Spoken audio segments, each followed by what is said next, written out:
ကားတော့နှုတ်ကပတ်တော်ကိုနှလုံးသွင်းဆင်ခြင်ကြတဲ့အခါမှာအရောက်စီတိုင်းနားလေသဘောပေါက်နေစီဖို့ဝိညာဉ်တော်ဖျားကကျွန်တော်တို့ကိုဖွင့်ပြအလင်းပေးတော်မှာနှုတ်ကပတ်တော်ဒီကရှင်တော်ဝိညာဉ်တော်ဖျားကိုတော့မှုတ်တင်ထားတော့ဖျားပြင်စကားတော်မှာဖြစ်တော့ကြောင့်နားလေသဘောပေါက်စီကိုလည်းဝိညာဉ်တော်ဖျားကမဆာမနားလေနေဖြစ်ပါတယ်ဖျားကျွန်တော်ရောက်စီတိုင်းရဲ့ဝိညာဉ်နာဝိညာဉ်မျက်စိကိုကြားတက်မြင့်တက်စေပါမိကြောင်းကိုတော့ပြုတော်မူပါအဖျားသည်လာနေတဲ့ရှိတဲ့ညီကိုမောင်နှမတွေကိုလည်းအရောက်ပို့ဆောင်ပြီးဒီနေ့ကိုယ်ွယ်ဝပြုခြင်းမှာလာခြင်းနဲ့ပြန်ခြင်းမတူပဲခွန်အားတဲ့နဲ့ပြန်နဲ့ကြားစေပါမိကြောင်းတခုခုကိုတော့ကျွန်တော်တို့ကိုပြင်ဆင်နေတယ်ပြင်ဆင်ပေးတယ်ဆိုတာကိုရရှိပြီးမှပြန်တဲ့သူတွေဖြစ်ကြစေဖို့ကိုတော့ဆက်လက်၍အနိုင်ထက်သွေးဆောင်ပြီးစကားပြောတော်မူပါပဇာပလာဖြစ်လာကျွန်တော်တို့ကိုသုံးတော်မူပါဖျားနောက်ဆက်ဖြစ်စီတဲ့ဆရာရဲ့တို့ရဲ့အားလုံးကိုခင်ယေရှုနာမနဲ့ဖယ်ရှားပါ၏အချိန်တိုင်းကိုတက်တော်တည်းထဲတဲ့အခါမှာကေတင်တော်မူသောခင်ယေရှုဖျားရဲ့တောင်းနာမ၌ဆွတောင်းစကားအနံ့ကြောင်းပါဖျားအာမင်ချင်းကျွန်တော်ခုနကပြောမနေ့က9နိုင်လောက်ဟို Bible study ပေးမယ်လို့ထားတော့ Bible study မရှိတော့ဘူးနေဆိုပြီးတော့ဒါပေမဲ့နိုင်ပဲတော့ပြနေတယ်ကျွန်တော်6နိုင်ထိုးဖို့9မိနစ်လောက်ကျွန်တော်ရအောင်ဖြတ်လိုက်တယ်ဘာကြောင့်လဲဆိုတော့ပြဿနာမရှိဘူးကျွန်တော်တင်တယ်တော့ဒီမှာဟိုဝန်တာလည်းကျွန်တော်ခဏနေပြန်ခေါ်လိုက်ကျွန်တော်ချိုးခါလေးထည့်ပြီးတော့ဒီပြောတော့မယ်သူတစ်ချက်ဒီမှာရှိတဲ့ရုံးများဆရာနဲ့တွေ့ရတာသူရဲ့ဖြတ်နေစီဆိုကျွန်တော်လည်းโอเคနောက်ကျွန်တော်နဲ့တိတ်ဝေးလို့ထင်တယ်ဗျမဟုတ်ဘူးကျွန်တော်နဲ့တိတဲ့ဒီကိုမိသားစုတွေအဲကနေပဲကျွန်တော်ဒီနေ့တော့ပဲဒါပေမဲ့အခုလည်းဒီတွေ့ကျွန်တော်မပြီးတော့စိတ်တိပြီးတော့မို့ဆိုကျွန်တော်မှဒီမှာပြီးတယ်ဒီမှာမရှိတာဟုတ်လားသူကျဲခဲ့တာလေဒီကဲစိတ်တိပြီးတော့မို့ကျဲခဲ့တဲ့ဒီစီတွေငါကျွန်တော်တို့ကသူနဲ့စပ်ပြီးတာမှန်တယ်ဆိုရင်ကျွန်တော်တို့မလာဘူးအရင်တော့မှာဆရာဒီလိုလိုမျိုးတော့အောင်လို့စာစုံဝင်းလို့ဒါနဲ့စပြီးမှကြောင်းနေတာလေဒီလိုပြောရင်မအောင်တော့နော်သူတို့တွေတွေ့ပြီးတတ်တာအောင်ဟုတ်ပဲနောက်တော့ကျွန်တော်တို့ဆရာတွေတွေ့တဲ့ခါကျတော့MBC မှာတွေ့ကြလေဆိုမှအခုမှပြန်ပြောမှပဲမှတ်မိတယ်ဆိုတော့အားလုံးဒီစီကနေဆိုတော့နောက်ဘာလဲဆိုတော့ကျွန်တော်သွားကြရအောင်ကျွန်တော်ဒီ excuse me ကျွန်တော်ဒီ80 page ပါနော်ကျွန်တော်သိဒီနေ့တို့လည်းနေမှာဘာသာကျွန်တော်ဘာနဲ့ရေးမယ်နော်ဆိုတော့ဒီလောက်တကယ်မှတော့အားလုံးကဟိုမတတ်လို့မဟုတ်ပါဘူးကျွန်တော်ပြန်ပြီးတော့ဆွေးပြီးအမှားတဲ့ခုကိုကျွန်တော်ပေးချင်တယ်ညီမောင်ဆိုးချင်တာလေးဒီမှာနော်ဒီလိုစတယ်ဖျားခင်ဆိုတာရှိတယ်ကျွန်တော်တို့ကိုးကွယ်တဲ့ဖျားခင်ဆိုတာကကောင်းမြတ်တဲ့ဖျားဖြစ်တယ်ဒီအဖြစ်ဖျားခင်နံဝိညာဉ်ဖြစ်တယ်လို့ပြောတယ်သံသာဖျားခင်ဒီနံဝိညာဉ်ဖြစ်တော်မူ၏ဒါကကျွန်တော်သိပြီးသားဥစ္စာဖျားခင်ကောင်းမြတ်တယ်ဖျားခင်ဆိုတာတန့်ရှင်းတယ်ဖျားခင်ဆိုတာအနန္တတကူနဲ့ပြည့်စုံတယ်ဖျားခင်ဆိုတာကခတ်သိမ်းသောအရာကိုသိတယ်ခတ်သိမ်းသောနေရာမှာရှိတယ်ခတ်သိမ်းသောအရာကိုတတ်ဆွမ်းနိုင်တဲ့ဘုရားဖြစ်တယ်ဒါကဘုရားခင်ရဲ့ဂုဏ်တော်တွေကိုပြောတဲ့အခါမှာအများကြီးပဲဒါဘုရားခင်ရဲ့ဂုဏ်အင်္ဂါကိုပြောတဲ့အခါကျွန်တော်ထောက်ပြီးထားတယ်တော့ဘုရားခင်ကငါနဲ့တူတာခုမှမရှိဘူးငါမှလည်းဘာအချမ်းမရှိအဲ့လိုပြောရတယ်တော့ကျွန်တော်ကတော့လူပန်းဒီမှာရတဲ့မှာတော့စမ်းတယ်တော့ strong ဖြစ်တယ်ကိုယ်လည်းပြောရင်ဘုရားကနိုင်လို့မရဘူးလို့ပြောရင်ကျွန်တော်ဘူးလို့မနိုင်ဘူးဘာကြောင့်ဆိုရင်နိုင်ရအောင်ကအမှန်တကယ်ဘုရားငါနဲ့မနိုင်နဲ့လို့တော့ပြောထားပြီးသားလေမဟုတ်လားနိုင်လိုက်ရင်ကျွန်တော်ဘုရားခင်ကိုကျွန်တော်ဆွဲချလိုက်လို့ဖြစ်သွားတယ်ဘုရားခင်ကိုကျွန်တော်ရာထူးချလိုက်လို့ဖြစ်သွားတယ်အမှန်ပြောရင်ဟုတ်ရဲ့နော်ဆိုမနိုင်နဲ့လို့ပြောထားပြီးသားကျွန်တော်တကယ်မှတော့ဖျားဆိုတာတူတူပါပဲနော်ဆရာလည်းကိုယ်ပဲဖျားကျွန်တော်အဲ့လိုမပြောဘူးအဲ့လိုပြောရင်ကျွန်တော်ဖျားခင်ကတော်တော်ကိုအောက်ကျသွားတယ်လို့ဖြစ်သွားမယ်နိုင်လို့ရတယ်ဖျားမဟုတ်ဘာမှနိုင်လို့မရဘူးဘာမှမရှိခင်ကလေးကရှိနေတဲ့ဖျားကောင်းမြတ်တဲ့ဖျားကြီးမြတ်တဲ့ဖျားလို့ကျွန်တော်ပြောထားတယ်ဟုတ်နော်ဆိုတော့အဲ့ဒီဖျားခင်ကကျွန်တော်တို့ကြည့်တဲ့အတိုင်းပဲလူကိုဖန်ဆင်းတယ်ခပ်သိမ်းသောအရာကိုဖန်ဆင်းတယ်ဖန်ဆင်းခြင်းကိုကျွန်တော်ကြည့်တဲ့အခါမှာကျမ်းစာထဲမှာဖန်ဆင်းခြင်းဆင်းတော့ကျွန်တော်ပြောတော့တရနေ့ဖျားဖန်ဆင်းတယ်ဟုတ်ပြီနော် ဒီနေ့ချင်းလင်းစစ်စီနေ့ရက်နေ့ကျတော့ G ကို separation အပေါ်နဲ့အောက်ကိုပဲ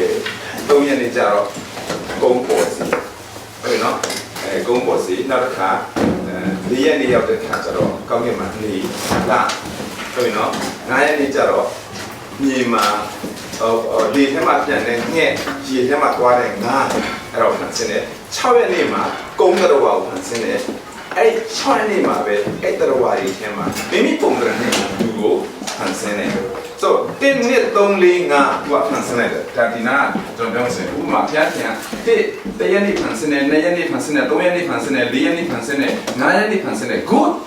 သူကအဲ့လိုပြောတယ်တခုပြီးတိုင်း good တခုပြီးတိုင်း good တခုပြီးတိုင်း good ကောင်းတယ်လို့ပြောပြီးမှ6ရက်နေ့ကျမှလူကိုဖန်ဆင်းတဲ့အခါ6ရက်ကျတော့ very good အလုံးကောင်းတယ်ဘယ်တော့ဆိုဖန်ဆင်းတဲ့ညထဲမှာဖခင်အကျဉ်းနဲ့ဆုံးကသူနဲ့တရားတူတဲ့လူကိုဖန်ဆင်းလိုက်တာဒါဆိုရင်ဖခင်ကနံဝိညာဉ်ဆိုတော့သူနဲ့တန်တူတာလူဆိုတော့ပထမဆုံးကလူကဖခင်နဲ့တန်တူတယ်ဘာရှိလဲဆိုရင်လူမှာဆိုတော့ကျွန်တော်ကြောင်းမှာလေ့လာတဲ့ခါမှာတော့ဒါတော့ကိုရှင်းတာပေါ့ပထမမှာသူ့ပုံစံနဲ့ညီလူဖန်ဆင်းလို့ဆိုတော့လူဆိုတာကျွန်တော်ကစိုက်ကြော်ကျင့်ဆိုတော့ကဖခင်နဲ့တူတယ်အဲ့စိုက်ကြော်တင်ကနံဝိညာဉ်ဖြစ်တယ်ဒါစိုက်ကြော်တင်မဟုတ်သေးဘူးဒါစိုက်ကြော်တင်ရဲ့အဲ့ဒီမဲ့အကဲမှာတော့ခန္ဓာလေး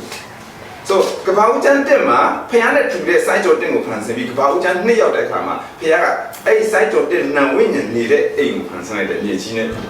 ပြီးမှအဲ့စိုက်ကြော်တင်ကိုအဲ့အိမ်နဲ့ထည့်လိုက်တာဟုတ်ပြီနော် human das မြေမုတ်ပြီးမှ man ကိုအဲ့ဒီ human ထည့်လိုက်တယ် human man we call human ဟုတ်ပြီနော်လူဖြစ်သွားတယ်ဆိုတော့လူမှာဘာရှိသွားလဲလို့ပြောရင်လူမှာနှစ်ခုရှိသွားတယ်ဘာလဲဆိုရင်သူ့မှာကနာမ်တက်လည်းရှိတယ်နောက်တစ်ခုကရုပ်တက်လည်းရှိသွားတယ်ဒီရုပ်ဒီကိုခန္ဓာကဘာနဲ့ထိတွေ့ဆက်ဆံလဲဆိုရင်ဒီလောကနဲ့ထိတွေ့ဆက်ဆံတာသူကအာယုံ၅ပါးနဲ့ထိတွေ့ဆက်ဆံကျွန်တော်တို့ဗမာစကားနဲ့ပြောရင်ဟုတ်ပြီနော်ဒီရုပ်တက်ကဒီကိုခန္ဓာကအခုကျွန်တော်တို့ဒီမှာထိတွေ့ဆက်ဆံနေရတော့စားတော့ကျွန်တော်ဆက်ဆံတာကရုပ်သက်ဒီလူကိုခန္ဓာနဲ့နောက်တစ်ခုကဒီနံတက်ကကြတော့ဖျားကိုဆက်ဆံတာသူက divine nature သူကဝိညာဉ်ပိုင်းဆိုင်ရာကြတော့နံတက်ဒါကြောင့်ဓမ္မထဲမှာလူကအထူးမြတ်ဆုံးဖြစ်တာကျွန်တော်တို့ကနှစ်ခုရှိနေလို့ဟုတ်ပြီနော်ကျွန်တော်တို့မှာဘာရှိဘယ်နှစ်ခုရှိလဲနှစ်ခုရှိတယ်ကျွန်တော်နှစ်ဘဝရှိတယ်ဒီကိုထဲမှာနှစ်ဘဝရှိတယ်တစ်ဘဝကဘာလဲဆိုရင်ဒီလောကမှာထိတွေ့ဆက်ဆံနေတဲ့ဘဝနောက်တစ်ခုကဘာလဲဆိုရင်ကျွန်တော်ဝိညာဉ်ကဘုရားခင်နဲ့ဆက်ဆံတဲ့လို့ဆိုအဲ့တော့တိတ်ထူးဆန်းတာလူကတိတ်ထူးဆန်းတာကြောင့်ဘုရားကအလုံး very good လို့ပြောတာကျွန်တော်တို့ very good ဒီနောက်မှာသင်ခန်းစာဘုရား very good လို့ပြောတာဟာကိုကျွန်တော်တို့ကမကြည့်ရအောင်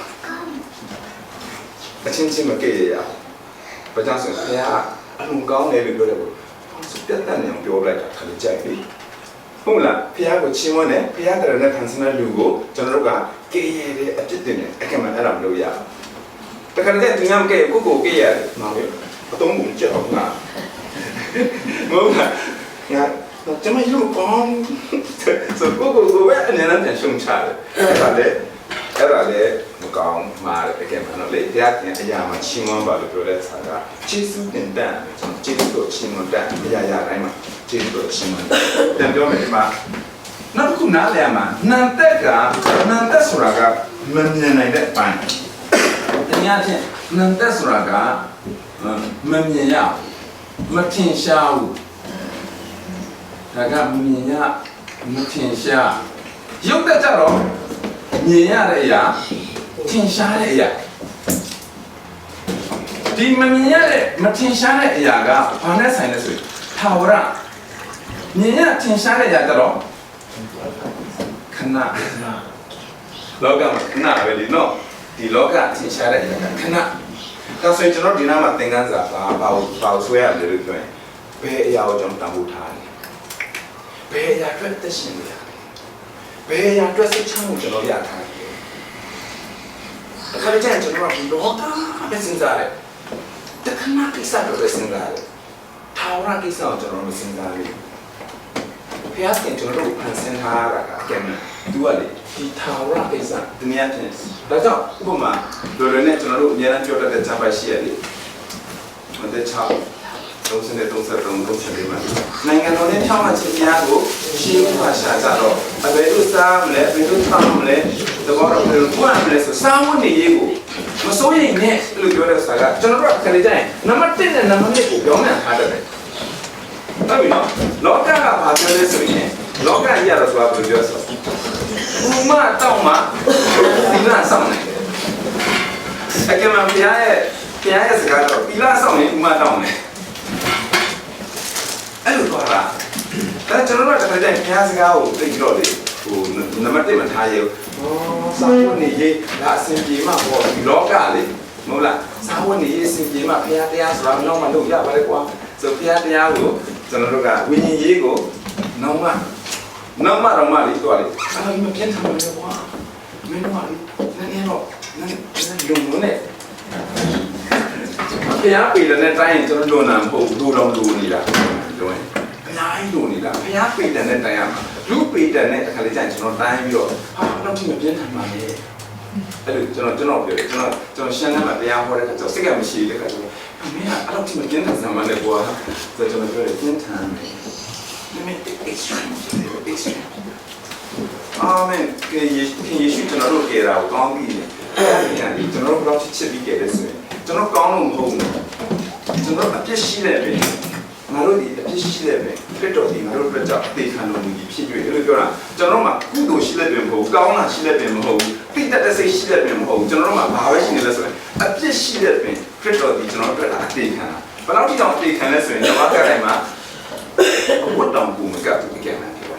ပကြီးစရာကကြည့်ကောင်းအောင်ဆွဲထားတယ်အကဲမန်ဟာတာတိတ်ပြီးတော့လေ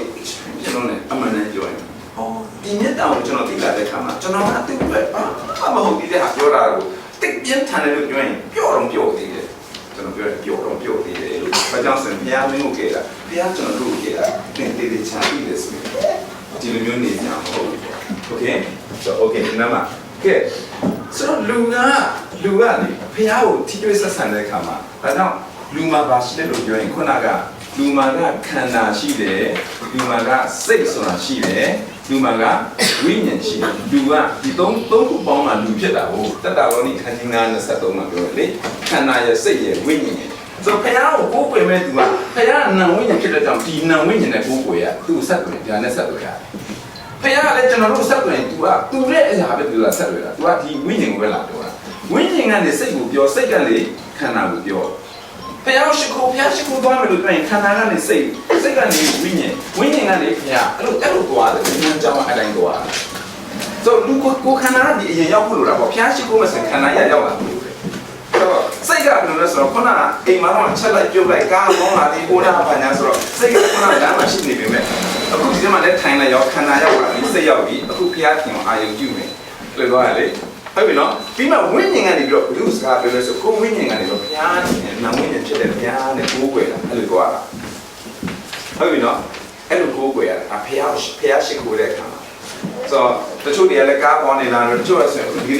နေ့ဘောလုံးပွဲရှိတယ်ဆိုတော့ဘောလုံးပွဲမှာစိတ်ခမ်းရောက်လာဘုရားရှူလိုက်တာဘုရားပြစ်လိုက်တာဘုရားဘာညာလဲတော့စိတ်ဒါပေမဲ့ဒီထဲလဲရောက်ရောအဲ့ဘောလုံးနဲ့ခဏခါလိုက်တော့ဟုတ်လားဘုရားဆိုတာကိုဝိညာဉ်သားရောက်လာအဲ့ဒါကိုယ်ပဲပုံမှာအတိုင်းဟိုကဒါဆိုရင်ရှင်ရတဲ့ပြန်ခိုင်းတယ်လို့မှာပြောတယ်23 24မှာဘုရားခင်ဒီနာဝိညာဉ်ဖြစ်တော်မူဘုရားခင်ကိုယ်ပဲတဲ့သူကဝိညာဉ်နဲ့လည်းကောင်းတစ္ဆာနဲ့လည်းကောင်းကိုယ်ပဲရတယ်လို့ပြောတယ်လေဆိုဝိညာဉ်နဲ့ကိုယ်ပဲပြီးတစ္ဆာဆိုတမန်တရားကျမ်းစာရဲ့အတိုင်းဝိညာဉ်နဲ့တော့ကိုယ်ပဲပါရဲ့ကျမ်းစာနဲ့မညီတာရှိလားမရှိဘူးလားရှိတယ်အဲ့ဒီထားမှာတစ္ဆာ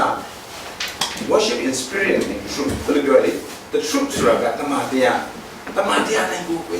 ကျန်းစာနဲ့ပါတဲ့အတိုင်းပဲပို့ပွေရတယ်။ကျန်းစာနဲ့ပြောတဲ့အတိုင်းပို့ပွေရတယ်။ဒါသူ့ရဲ့လမ်းကြောင်းဘာကြောင့်ဆိုကျွန်တော်တိုင်းတုံရောက်တော့ကျွန်တော်ပြောင်းနေတဲ့ကျွန်တော်ရှမ်းမျိုးသမီးအိမ်ဆိုတော့သူကဘုရားဘာသာနဲ့ခရစ်ယာန်ပြောင်းနေတာ။သူ့အိမ်မှာကျွန်တော်တိတ်တယ်သူကလေချစ်စရာကောင်းတယ်။ဘယ်နဲ့ထားလာတော့လေကျွန်တော်ထားချင်ဒီဖိုက်ပါလုံနေတယ်ဆိုဒီတိုင်နာမှာလည်းဖျောင်းထုံးပြီးတော့လေဆိုင်ချူပြီးဆိုတော့အဲ့ဒါကိုပဲတောင်းနာမှာလည်းဖျောင်းထုံးပြီးဆိုတော့ဒီပဲအရင်ကသူဘုရားစင်ထားခဲ့တယ်နှက်ကိုွယ်ခဲ့တယ်အဲ့ဒါတွေကသူထုံးခဲ့တဲ့အရာတွေဒါပေမဲ့အခုအဲ့နာမှာဘာနှက်ပြန်မှမရှိတော့ဘာရုပ်ထုမှတော့မရှိဘူးဆိုတော့ခရစ်တော်ရဲ့ပုံကြီးထည့်ထားပြီးတော့သူကထွန်းနေကြအတိုင်းပြလိုက်ထွန်းတာအရင်တော့ငါကိုွယ်တဲ့နှက်တွေငါထွန်းလာတယ်အခုငါထွန်းတဲ့ဟာက ဘုရားခင်အတွက်ထွန်းလာတယ်ဆိုတော့ကျွန်တော်ကျမ်းစာနဲ့ပြန်ရှင်းပြတယ်ဘုရားခင်ပါပြောလို့ဒီလိုပါတပါတော့ဘုရားကိုကိုယ်ရဲ့ကဲ့သို့သင်ဒီမှာမကိုကိုယ်ရဆိုလို့ကျွန်တော်ကသူများကထိန်လက်တယ်လို့သူများတော့ငါဟုတ်ကထိန်လက်တာအခုတော့ငါဒီဘက်ကထိန်လက်တာငါဘုရားခင်တော့ထိန်လက်တယ်လို့မရဘူးဆိုလို့ကျွန်တော်သူများနီးလို့မရဘူးအရင်တော့ဆွမ်းတော်တင်တာကငါမသိခဲ့တဲ့ဘုရားတင်တာအခုငါတင်တဲ့ဆွမ်းတော်ကတော့ယေရှုတော့ပါလို့လည်းမရဘူးဆွမ်းတော်လည်းလို့လည်းမရဘူးဆိုလို့ကျွန်တော်ဒါတော့ဝိညာဉ်နဲ့ကိုယ်ကိုရမယ်သူပြောတဲ့နီးနန်းတိုင်းမှာကိုယ်ကိုလို့ရတယ်ချမ်းသာတယ်မှာသူနီးနန်းပေးထားတယ်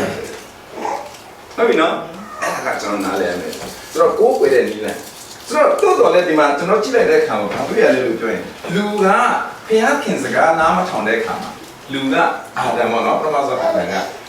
ယောမခန်းကြီးက17စနစ်15 19အဲ့ဒီဖတ်လိုက်တဲ့အခါဘာတွေ့လဲဆိုတော့တယောက်တော့သူ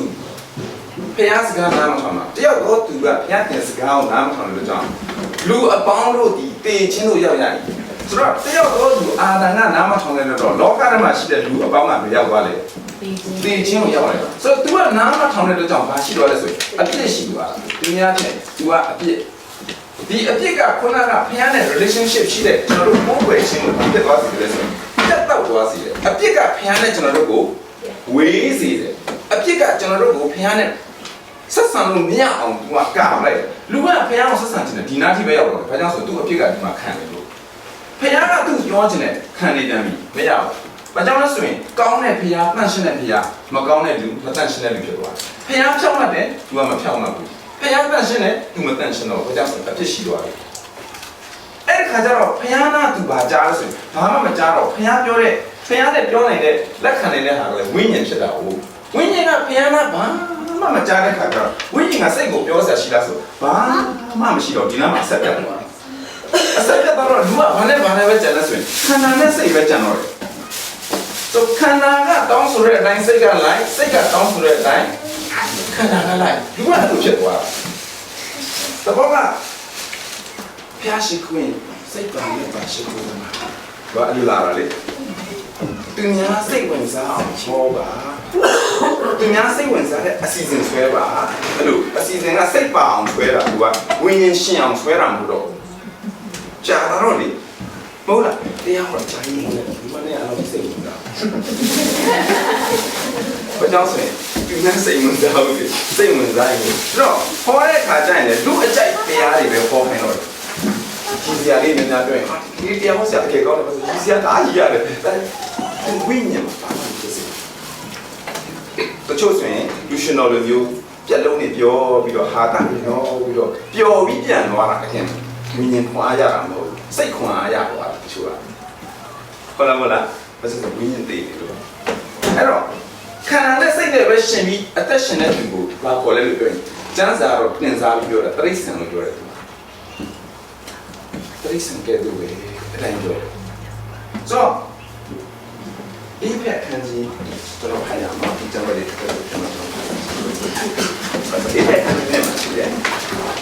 အဲ့ဆိုဒီအချင်းချင်းတော့ကျွန်တော်မသိဘူးကျွန်တော်ခဏလေးကြားပေါ်ဆက်ပေါ်လိုက်မယ်ဒီဖက်ခံကြီးနဲ့မှ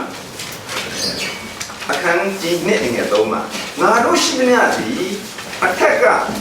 ငါတို့ရှိသမျှဟာတဲ့အထက်ကဆိုအရင်ကလို့ပြောချင်တာကိုယ်ကာယ၏အလိုတို့၎င်းစိတ်၏အလိုတို့၎င်းလိုက်တဲ့ဖြင့်ဘယ်လိုလိုက်လဲဆိုရင်ခန္ဓာဆိုတာကိုယ်ကာယအလိုနောက်တစ်ခုနော်စိတ်အလိုတို့၎င်းပြီးရင်ဝိညာဉ်အလိုတို့ပါလား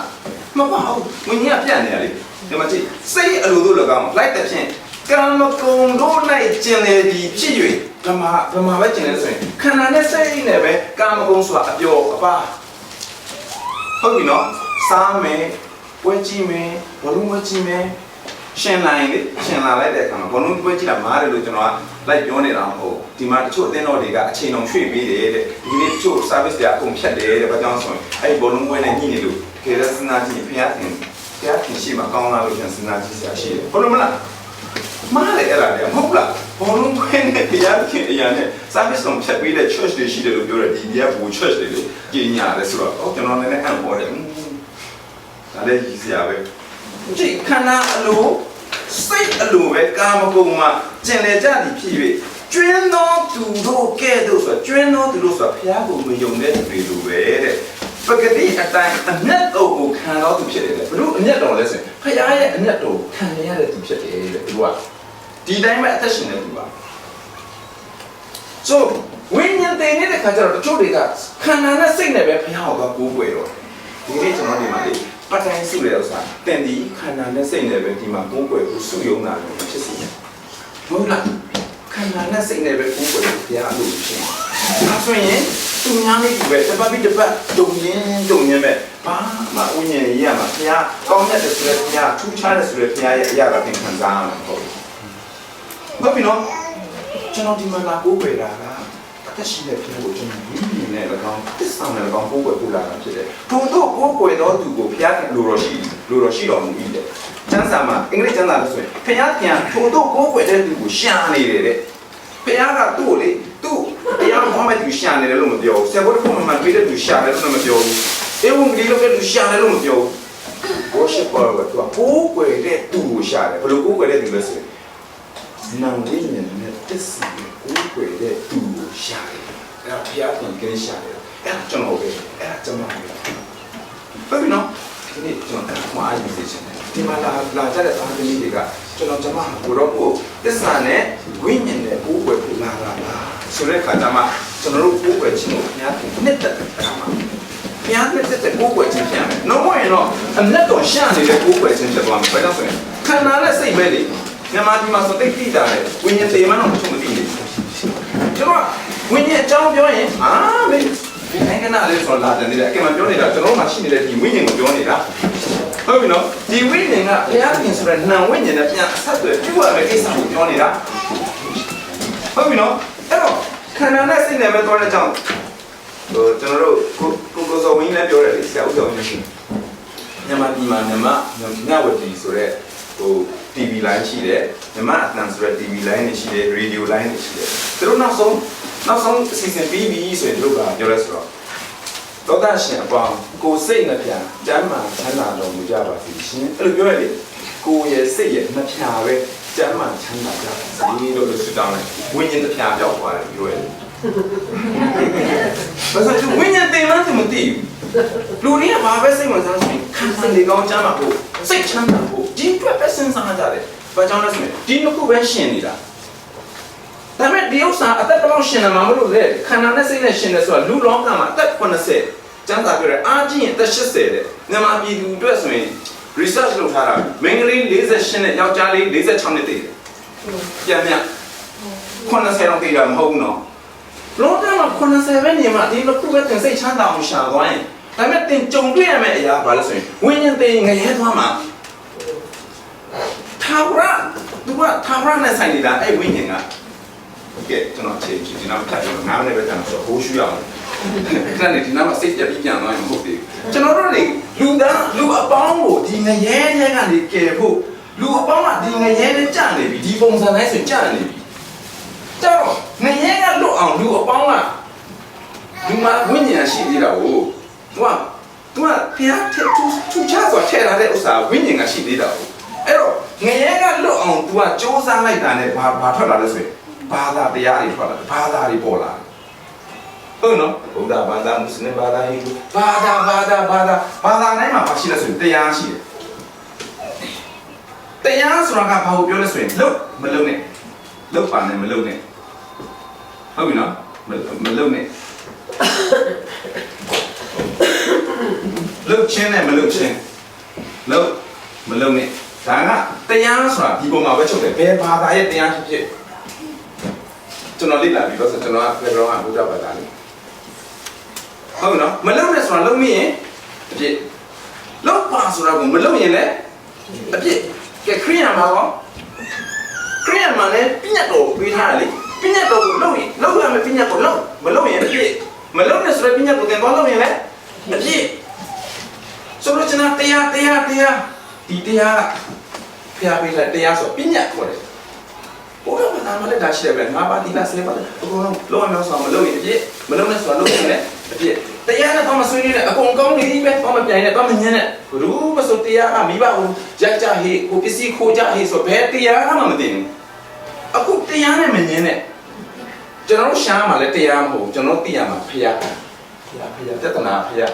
ဟုတ်ပြီနော်အဲ့တော့ဒီငရဲလေးကနေလွတ်ဖို့အတွက်ဘာသာမကယ်ဘူးတရားကမကယ်ဘူးဖျားကကယ်တာဟုတ်ပြီနော်ကယ်တဲ့ဖျားကိုကျွန်တော်တွေ့ရသိရကျွန်တော်အဲ့ဒါနဲ့ခွင့်ရဖြစ်လာအဲ့တော့ဖျားကဘယ်လိုကယ်လဲဒီမှာတော့မရလားတရားတော်ကမရဘူးကုသိုလ်ကောင်းမှုနဲ့လည်းမရဘူးအကျင့်နဲ့လည်းမရဘူးဘာအကျင့်နဲ့မှမရဘူးကျွန်တော်တို့မှစမ်းစာတိုင်းပြောမယ်ဆိုရင်ပြုဘူးတဲ့ကုသိုလ်ကောင်းမှုကရှိတော်မှာမြတ်တော်ဘုကဲ့သို့ဖြစ်တယ်ကျွန်တော်တို့ကုသိုလ်ကဘုရားသခင်မှာပေါင်းဝင်အကျင့်ကိုပြောမယ်လို့ပြောရင်ဘုရားကောင်းအောင်ကျင့်နိုင်လို့လေဟုတ်ပြီနော်ဥပမာပြည့်တရားကိုကျင့်ဆောင်တည်တွင်တဲ့တစုံတစ်ခုကိုမားမြင့်ပြီးပြည့်အလုံးစုံကိုချိုးဖောက်နေတဲ့ပြည်တယ်ပြည့်တော်ကကျွန်တော်အများဆုံးပြည့်တော်ကလည်းပါလဲ10ပါ10ပါမှာ4ပါကဘုရားနဲ့သက်ဆိုင်တဲ့ပြည့်6ပါမှာကလူလူချင်းဆိုင်တဲ့ပြည့်နဲ့အုပ်ချုပ်ချင်းဆိုင်ရာပြည့်ဆိုတာရှိသေးတယ်ဟုတ်ပြီနော်ဒီ10ပါကိုမကျင့်နိုင်လို့ယေရှုခရစ်တော်ဒီလောကကိုဆင်းလာတဲ့အခါ10ပါးကိုသူကလေငါဖြတ်ပလိုက်တယ်လို့မလုပ်ဘူးဖျားဆိုတာအခုပဲထုတ်တဲ့ဥပဒေကိုခဏကြာရင်မဟုတ်တော့ပါဘူးလုပ်လို့မရဘူးလူပဲလျှောက်လို့လားညမဟုတ်လားသူပြင်တော်မှာတရားလူတွေလုပ်တယ်အခုပဲထုတ်တဲ့ဥပဒေခဏကြာမဟုတ်တော့ပါဘူးလုပ်မယ်ဟုတ်တယ်လုပ်တယ်လုပ်မယ်သူကသူလိုက်နီးလိုက်နေတာအဲ့ဒါလူပဲလုပ်တာဖျားကအခုပဲသူကဥပဒေထုတ်ပြီးတော့အခုပဲမဟုတ်တော့ဘူးလို့ပြောလို့မရဘူးဒါကြောင့်ဘာလဲဆိုရင်ပညာတော်ကိုပဲချက်ဖို့ငါလာတာမဟုတ်ဘူးပညာတော်ပြီးမှအခုမှမဟုတ်ဘူးလုပ်လို့မရဘူးဖျားပညာတော်ပြည့်စုံစေချင်တာအဲ့တော့အရင်ကဒီ၄ပါး6ပါးကဲ၄ပါးဘုရားနဲ့ဆိုင်တဲ့ပညာကိုဒီလိုလုပ်လိုက်သင်ဘုရားခင်ထာဝရဘုရားကိုစိတ်နှလုံးကျွမ်းမဲ့ညာရှိတဲ့ညာအစွမ်းရှိတဲ့ညာနဲ့ချစ်ကဲဒီ6ပါးကျတော့လူလူချင်းဆိုင်တဲ့ပညာကိုသူကကိုနဲ့ဆက်ဆံတဲ့သူကိုကိုနဲ့အများချစ်ကဲအပေါ်ကလည်းချစ်အောက်ကလည်းချစ်ဆယ်ခုစလုံးကိုတစ်ခုတည်းချုပ်လိုက်တယ်ယေရှုကချစ်ပညာတော့တစ်ခုပဲဖြစ်သွားတော့တယ်အဲ့ဒါပါလေချစ်ဒါပေမဲ့အဲ့ပညာလိုက်နိုင်လားပြောမကြည့်ကြည့်နော်တိကနေလေးကဖျားနဲ့ဆိုင်တဲ့ပညာကနော်လူနဲ့ဆိုင်တဲ့ပညာက9ကနေ30ဆိုတော့တင်းဖျားကထာဝရဘုရားကိုစိတ်နှလုံးကျွမ်းမဲ့ချစ်ညာရှိတဲ့ညာအစွမ်းရှိတဲ့ညာပြီးကိုနဲ့ဆိုင်တော့သူကိုနဲ့ညာချစ်ကြည့်10ပါးစလုံးကိုတပါးနဲ့လုပ်လိုက်တယ်ဖျားဒါပေမဲ့ပညာနော်သူကပညာလိုက်နိုင်လားလိုက်နိုင်ပါဘူးဒီနေ့တော့ကျွန်တော်မလိုက်နိုင်အဲ့တော့အဲ့လိုလည်းမဟောနဲ့ဒါကြောင့်ဘုရားသင်ကိုစိတ်နှလုံးချစ်ကြပါမချစ်နိုင်တာကိုလိုက်မချစ်ခိုင်းတဲ့အကံမှာကျွန်တော်တို့ကဘုရားကိုချစ်ဖို့သူမပြောဘူးကျွန်တော်ခုပြောမယ့်ဟာကကျွန်တော်တို့ကဘုရားကိုချစ်တာမဟုတ်ဘုရားကျွန်တော်တို့ကိုချစ်အဲ့ကြောင့်ပြောစမ်းဟုတ်ပြီနော်ကျွန်တော်မလိုက်နိုင်တဲ့တိရောဘုရားခင်ပါလို့လဲဆိုတော့ဒီလောကကိုဒီဆင်းလာတယ်ပြန်ပြောမယ်ဟုတ်နည်းနည်းနားမတနေတော့အော်မရတော့ရတော့ရတယ်နည်းပြောမလားဖယားကဒါလျှော့ချက်လေးကျွန်တော်ပြောပြမယ်ဖယားကဒူကိုလေမိမိတို့ပုံကရနေဒူကိုခံစင်ကြဆိုခံစင်လိုက်တဲ့တော့ဒီပါလို့ဆို let them domain on the earth let them domain rule သူတို့ကိုဆိုတော့လူပေးလိုက်ဆိုရင်လူကိုပေးလိုက်တာဒါဆိုရင်တပါးကိုဘသူကနှွမ်းမိုးရမှာလူကနှွမ်းမိုးရမှာ let them လို့ပြောတဲ့တကောင်သူပါလားသူ let us လို့မပြောဘူး let them လို့ပြောရင်သူတို့ပဲဟုတ်ပြီနော်ဒါဆိုရင်တပါးကိုဖခင်ကမချဲလေဘူးနော်တကယ်မှပြောရင်တပါးကိုချဲလေအမှတူကျွန်တော်တို့လူဖခင်အစားတလူတော့ let them ဆိုပြောလိုက်တာ let us လို့မပြောတဲ့တော့သူမပါဘူးအဲ့တော့သူဝင်စွာလို့မရဘူးပြောတယ်နည်းနည်းကျွန်တော်နည်းနည်းပဲရှိသေးတယ်လားလက်တံလို့ပြောတဲ့အခါဒါဆိုရင်ဘာကြောင့်လို့ပြောလဲဆိုရင်အာရဝဖန်ဆင်းပြီးတော့လေသူကနန္တနဲ့ရုပ်သက်ရှိတာဘုရားကဘာပဲရှိတာနန္တပဲရှိတာဘုရားကရုပ်သက်မရှိနေအဲ့တော့စာရဏနဲ့နန္တပဲရှိတာဒါဆိုရင်လောကမှာချဲလဲခြင်းဘာတက်လို့နေတယ်လဲရုပ်သက်လည်းလို့နေကြတယ်အဲ့တော့စာရဏကျတော့ငွေကိုသွားပြီးတော့ယူပြီးတော့အေဝနာကိုသွားအေဝနာနေပြီးတော့အာရံကိုပြောပြီးမှလူကိုအဖြစ်ထဲကြောင်လုပ်ထလိုက်တယ်ဖះမသိဘူးလားသိတာပေါ့ကျွန်တော်စောစောတော့ကျွန်တော်စဉ်းစားတယ်ကျွန်တော်ပြောဖះလည်းကွာတလောက်ထိတကိုးရှိတယ်ပြောပြီးတော့ဟိုအေဝနာကိုငွေလာပြီးစာနာကစနေဆိုပြီးတော့ကိစ္စတုံလိုက်လေတားလိုက်ပါလားဒီလိုဆိုတော့လည်းဒီလောက်ထိတရားဟောနေလည်းမလို့ဘူးဒီလိုခိုင်းလို့လည်းမလို့ကျွန်တော်အဲ့လိုစဉ်းစားပြီးတော့မှားမလဲခဲ့ဘူးပြ ရားဘယ်လိုမလုပ်တာလဲအဲ့လိုမျိုးသူတကိုးရှင်မဲ့ဖျားညာကျွန်တော်ပြောမယ်သူပြောပြီးတဲ့စကားကိုတည်တယ်ဆိုပြီးနော်သူပြောပြီးဆိုရင် when you speak it's become law အဲ့ law ဆိုတာကလေသူများကိုမပြောနဲ့သူ့ကိုပါပြန်ပြီးတော့အဲ့ law က effect ရှိတယ်လွှမ်းမိုးတယ်သူပြောရင်သူ့စကားသူတည်ရတော့တယ်ဒါကြောင့်ဖျားစကားမများဘူးကျွန်တော်ကစတော့ဖျားသူပြောလို့မပါဖြေပြီးတော့မပါသူမပေးဘူးကသူပေးရင်သူလုပ်ရတော့မှာသစ္စာရှိတယ်ဖျားတကယ်ကောင်းတဲ့ဖျားသူပေးရင်သူပြောတဲ့အတိုင်းသူလုပ်ရတော့အခုသူကပြောထားပြီးပြီလက်ပြန်လို့ပြောတဲ့ကြောင့်သူကလမ်းတားလို့မရဘူးဘာကြောင့်ဆိုရင် तू ကလမ်းတားလိုက်ရင်သူ့စကားतू ဖြတ်ပြီ तू မတားနိုင်လို့မဟုတ်ဘူးအကူမရှိလို့မဟုတ်ဘူးသူ့စကားကို तू ကစောင့်ဘာကြောင့်ဆို तू မခံနိုင်မရှိဘူးဒါပေမဲ့ဘုရားစီစဉ်ထားပြီးသားဝေမင်းမအားဖြင့်အာဒံကိုနင်းဆွဲချလိုက်ဒီနေ့ငါလည်းမိန်းမကိုပဲအသုံးပြုမေရိုမာရီကိုသုံးခဲ့လေအပြုတ်ကညာရဲ့ဝမ်းပိုက်ကိုယူတော့သူဒီရုပ်တက်ကိုလာယူရမယူလားယူတယ်ဘာလို့လဲဆိုရင်အာဒံကိုမင်းဖြိုချလိုက်တယ်လို့အဲ့အာဒံကိုပဲငါပြန်ဆွဲတယ်မှာကြက်ကဲမှာလူအပေါင်းကအာဒံကြောင့်ကြာသွားရင်လူအပေါင်းကယေရှုခရစ်တော်ကြောင့်တနည်းအားဖြင့်ယေရှုကြောင့်ကယ်တင်ခြင်းပြန်ပေးဖို့ပြန်တော့ထားပြီးသားစားတယ်တိတ်ထူးဆန်းနေတာဟုတ်ပြီနော်အဲ့တော့ဘုရားကအချိန်တန်တဲ့အခါမှာယေရှုဆိုတာကိုဝေးပေါ့ယေရှုဆိုတဲ့ခန္ဓာကိုမေရိုမာရီရဲ့ပိုက်ထဲကနေသူတည်ဆောက်တော့မာရီမြတ်စွာဘုရားမြတ်ရှိတဲ့ဒီဘုဆက်ခြင်းကပါလေမင်းဟာဘရိတ်တွေဆွဲယူရမယ်ဘာမှဖြစ်နိုင်တာအပြုတ်နော်ဘယ်ရောက်ချမ်းမှမဆက်ဆံဘူးမဟုတ်တာကဘုရားသင်ဖြစ်သွားစေတာယောသန်နဲ့ဖြစ်တာမဟုတ်ဘူးလေဒါကြောင့်သူ့ကိုဘယ်လိုခေါ်လဲဆိုရင်ဘုရားသင်ဤသားလို့ခေါ်ရတယ်အဲ့ဒီခန္ဓာယေရှုခန္ဓာကိုယေရှုဆိုတဲ့အမည်ကမိမိလူတို့ကိုအပြစ်မှကယ်ချွတ်မိတယ်ဒါပေမဲ့အဲ့ဒီခန္ဓာထဲမှာနာဝိညာဉ်ဖြစ်တဲ့ဘုရားသခင်ကဘာဖြစ်နေလဲစိတ်ပွက်တာအီမန်နျူလာဖြစ်နေတယ်ငါတို့နဲ့အတူရှိတော်မူတော့ဘုရားသခင်တချို့ကလေမင်းတို့ဘုရားလည်းကွာသမီးတော်ပြောတယ်တားတော်ပြောတယ်ရှင်ဝိညာဉ်တော်ဘုရားသခင်ကလည်းတားတော်စီလို့တဲ့ခါကျတော့မေဝါစိတ်မကောင်းဖြစ်ဘူးလားမေဝရှိတယ်မရှိတယ်လားဒီနေ့ကျွန်တော်မှဆရာဆုံးမကြီးကျွန်တော်ပြောစိုင်းနဲ့မင်းကဟိုဝီဇာရေးပြန်ခရစ်စမတ်ဝီဇာဆိုကျွန်တော်ရေးလိုက်တယ်ကျွန်တော်ကဘုရားဘာသာရေးနားမလည်အောင်ရေးကျွန်တော်ဖျားခင်ကိုတော့ထိုက်ပဲလူစားတိအဲ့လူထဲမှာကဲမှဖျားခင်ဖြစ်တာဆိုတော့ကျွန်တော်ရေးလိုက်တယ်ဒါဆိုရင်အမေကိစ္စမေးစရာမျိုးတော့ကျွန်တော်ခင်ရတယ်လေအဲ့ဒါတွေလဲနေရရှိလားမရှိလားဘာချာလဲနေရပဲအဲ့ဒါသုံးမတဆူလို့နော်ဘာကိုရဲအချိန်မရအောင်ဒါခါလိုက်ဒါဆိုရင်အဲ့ဒီဖျားခင်ကလူကဲကိုပြတ်ဘာလုပ်လဲလို့ပြောရင်လက်ဝါးကတ်တိုင်ပါလေလာပြီးတော့အတေခံတာတနည်းအားဖြင့်ဘာအတွက်လဲဆိုရင်ဒီအဖြစ်အတွက်အပြည့်အခါတေခြင်းလို့သူပြောထားတာကိုဒါဆိုရင်တေဖို့အတွက်သူပဲပြန်လာပြီးတော့ရွေးနှုတ်ကယ်တင်ခြင်းအမှုကိုသူပြုရတာဖျားဆိုတေလို့ရလားတေလို့မရဘူးဒါကြောင့် Jesus Christ you must understand Jesus Christ တကယ်တိတိကျကျနားလည်ဖို့လိုတယ်ကျွန်တော်ယေရှုခရစ်တော်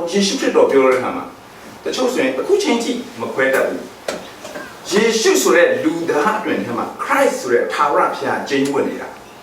ကားလိုက်ပေါ်မှာအသေးခန္ဓာကယေရှုခရစ်တော်တည်လို့ရလားဘုရားဆိုတည်လို့မှမရတာဘုရားငါမသိဘူးလေဘုရားဟုတ်ပြီနော်ကျွန်တော်ဘုရားတည်ခန္ဓာလို့တော့ပြောလို့မရဘူးယေရှုဆိုတဲ့လူစားတိခံတဲ့လူအသွေးသားကဒါတော့ဘာပြောဆိုရင်ကျွန်တော်ကို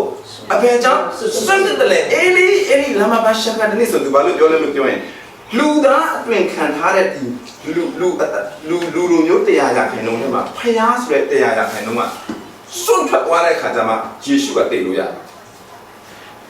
တည်တော့ဖျားမဟုတ်ဘူးလူစားတဲ့ယူသားယေရှုတည်တာဘာကြောင့်လဲဆိုရင်လူသားအားလုံးကိုကယ်ဖို့သူကတည်နေတာတိုးတင်ငယ်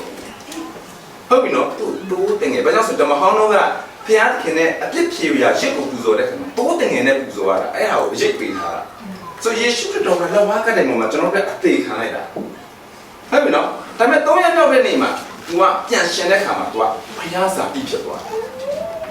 ကျွန်တော်ပြန်ပြောမယ် ဒီကားထဲမှာအသေးမခံခင်ကလူသားလို့ပဲစာရန်ကိုအောင်မယ်ဟုတ်ပြီနော်ဒါပေမဲ့တော့ရမြောက်ပြီးရှင်းပြန်ထမြောက်တဲ့ခါမှာသူ့ကိုမာရီတို့သူ့ကိုတွားထိငါ့ကိုမထိနဲ့သူမပြောလားပြောတဲ့ခါကျတော့ဘယ်လိုဖြစ်လာလဲသူ့အကြောင်းပြောနေတော့မှအခါထဲမှာဖတ်ဆိုပေါ်လာတယ်ဟာတစီတည်းရဲ့ငါတစီတည်းရဲ့မဟုတ်ဘူးမင်းစားတာရှင်းပေးစားသူစားပြတယ်သောမတ်လားဒီမှာစမ်းကြည့်ဒီမှာငါလည်းကိုကြည့်စမ်းလူသားလိုပဲဒါပေမဲ့အဲ့လူသားကရှင်ပြန်ထမြောက်သွားတဲ့တနည်းအားဖြင့်ယေရှုခရစ်တော်ဖြစ်သွားတာရှင်ပြန်ထမြောက်သောယေရှုခရစ်တော်ဒါအရေးကြီးနော်ခဏကြောင့်တရားဆက်ဖို့အဲ့ဒါပေါ်မှာမလို့အဲ့ဒီရှင်ပြန်ထမြောက်တဲ့ယေရှုကဘယ်လိုဖြစ်နေလဲဆိုရင်